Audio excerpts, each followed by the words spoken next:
မင်္ဂလာပါရှင်2025ခုနှစ်ဧပြီလ19ရက်စနေနေ့ RB မြန်မာပိုင်းသတင်းစီစဉ်စတင်နေပါပြီ။ဒီကနေ့တင်ဆက်ပေးမယ့်သတင်းကတော့ပလောဝမြို့နယ်တွင်အေကစစ်ကောင်စီကဲ့သို့ဖျားဝတ်ပြုခွင့်နဲ့လူစုလူဝေးပြုလုပ်ခြင်းတို့ကိုကန့်သက်ထားဆိုတဲ့သတင်းကိုတင်ဆက်ပေးတော့မှာဖြစ်ပါတယ်။ကျွန်မချယ်ဒီဝင်းမှာတင်ပြည်နယ်ပလောဝမြို့နယ်တွင်အရခတက်တော်အေကဖျားဝတ်ပြုခွင့်နဲ့လူစုလူဝေးပြုလုပ်ခြင်းတို့ကိုကန့်သက်ထားကြောင်းဒေသခြေစိုက်သတင်းမီဒီယာကီမိုမီဒီယာကဖော်ပြပါတယ်။ပလောဝမြို့နယ်တွင်စစ်ကောင်စီတပ်ထိန်းချုပ်စဉ်ကာလတုန်းကလည်းဖျားဝတ်ပြုခွင့်နဲ့လူစုလူဝေးပြုလုပ်ခြင်းတို့ကိုမကြာခဏကန့်သက်ခံရတယ်။ယခုအခါအေဒီစစ်ကောင်စီကဲ့သို့ဖျားဝတ်ပြုခွင့်နဲ့လူစုလူဝေးပြုလုပ်ခြင်းတို့ကိုကန့်သက်ထားတယ်။ပလောဝမြို့နယ်ဒီခရီးရန်ဘာသာဝင်အများဆုံးနေထိုင်သည့်ပြီးခဲ့သည့်မလမှစ၍ပလက်ချောင်ရှိကျွေးအများကိုအေးရရှိပိုင်များကယခုကဲ့သို့ကန့်သက်လိုက်ခြင်းဖြစ်ကြောင်းကို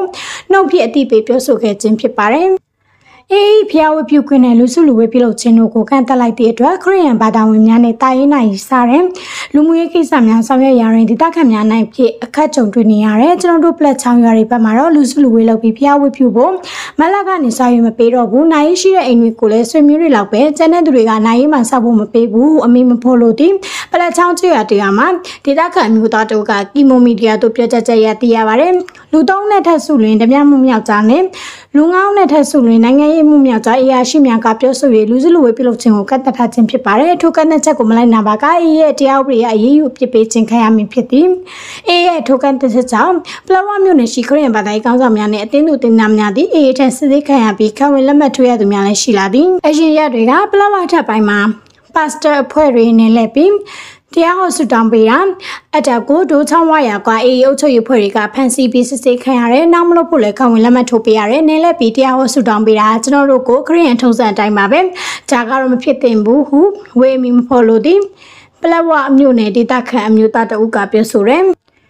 ဖျားဝတ်ပြုခွင့်နဲ့လူစုလူဝေးပြုလုပ်ခြင်းတို့ကိုအေကကန့်သက်ထားတော့လေတကြံကာလတွင်ပလောဝမြို့ပေါ်တွင်မန္တငယ်များဆောက်လို့လူစုလူဝေးများဖြစ်ရပြကြတယ်လူငယ်တွေကရက်ွက်ထဲမှာမန္တဆောက်ပြီးပြကြတယ်မန္တအကြီးနေကြတော့မရှိဘူးတကြံကျွန်းကလူငယ်ရောက်30ကျော်ကချမ်းသာကြီးဖျားမှာဖျားရီဆိုပြရကျွေးရဟိုမြို့မရက်ကွက်မှာဖော်လို့ဒီတရားခံလူငယ်တို့ကပြောဆိုပါတယ်ပလောဝမြို့နယ်တွင်ဖျားဝတ်ပြုခွင့်နဲ့လူစုလူဝေးပြုလုပ်ခြင်းကန့်သက်ထားခြင်းနဲ့ပတ်သက်၍အသီးစုသိရှိရအေးပြောခွင့်ရဥခိုင်ဒုက္ခကိုကီမိုမီဒီယာဆက်သွယ်တော့လေဆက်သွယ်ရေးများတေချာဖော်ပြထားပါတယ်ထို့ပြင်ပလောဝမြို့နယ်တွင်အေးမှဒေသခံပြည်သူများခရီးသွားလာခြင်းကိုကန့်သက်ထားပြီး၎င်းတို့ဤခွင့်ပြုချက်ထောက်ခံချက်ရမှသာခရီးသွားရခြင်းတခြားကျွေးရများတွင်ညရဲ့ချင်းများရသည်